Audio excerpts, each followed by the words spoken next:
আসসালামু আলাইকুম। আমরা বাংলাদেশে কন্টেইনার গাড়িগুলোতে দেখি 55 ফিট যে টেলার গাড়িগুলো থাকে সর্বোচ্চ 4টা গাড়ি বহন করতে পারে।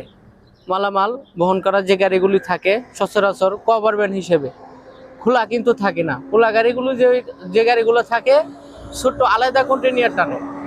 আর এখন যে গাড়িগুলো দেখতেছি এই গাড়িগুলো হলো সেম গাড়ি, বাংলাদেশ আর বিদেশ।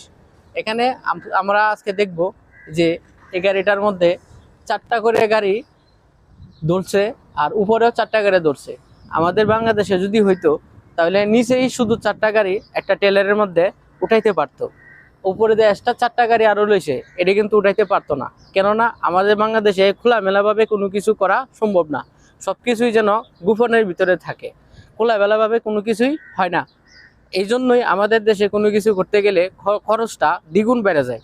আর বাহিরের দেশে যদি কোনো কিছু করা হয় তাহলে খরচটা অল্পর ভিতরেই সমাধান হয়ে যায়। এলো তার প্রমাণ, দেখুন এই গাড়িগুলি।